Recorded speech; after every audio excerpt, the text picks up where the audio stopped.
Unajua ni rahisi kusema we are born again, tumeokoka, tunaenda church, tunaenda kanisani. church ni church. Kanisa ni kanisa tu. I have come to tell you, Nimekuja kuambia that is not true. hiyo sio ukweli. There is a distinction.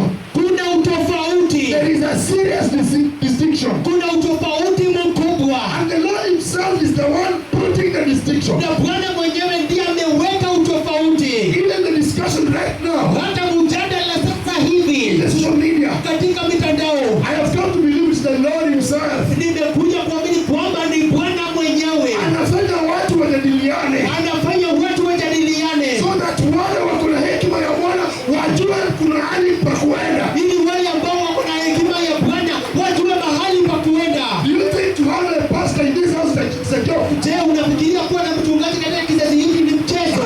Kuwa na mgeni kwa kanisa mchungaji, is it a joke? Je, kuwa na mchungaji kwa kanisa ni mchezo?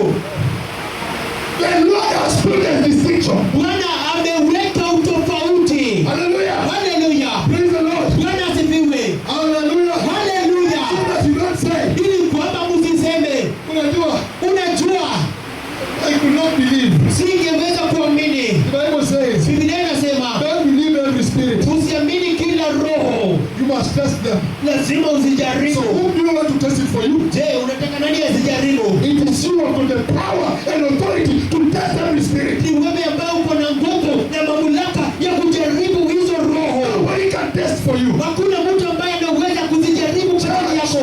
Kanisa, We have entered midnight hour. tumeingia saa 6 ya usiku. We are quite aware the Bible promised false prophets also. Tunajua kwamba Biblia pia iliahidi manabii wa uongo pia. But who is the nani atakusaidia kujua? Lakini je, ni nani atakusaidia kujua? Ni wewe uko na jukumu la kutambua the true one and the false one. Ni wewe uko na uwezo wa kujua wa ukweli na wa uongo. Here are the documents. Hizi ni stakabadhi. Someone who was positive. Mtu ambaye alikuwa na virusi. We can see the dates are here. Tunaona dates ziko pale. Hallelujah. Hallelujah. And these are our top doctors. Na hawa ni madaktari wetu wa ngazi za juu. Look at our top doctors in the hospital. Tazama madaktari wetu wa ngazi za juu katika hospitali. Now they have stepped out. Sasa wamejitokeza. Wamesema hata sisi Wamesema hata sisi tumekubali ukimwi unapona. tunakubali kwamba ukimwi unapona. It is not a joke. Sio mchezo. It's not a joke. Sio mchezo.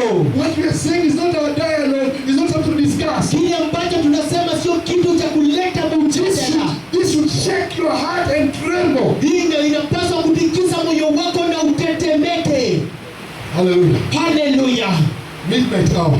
Saa 6 ya usiku. I Ai, allow me to go to midnight hour. niruhusuni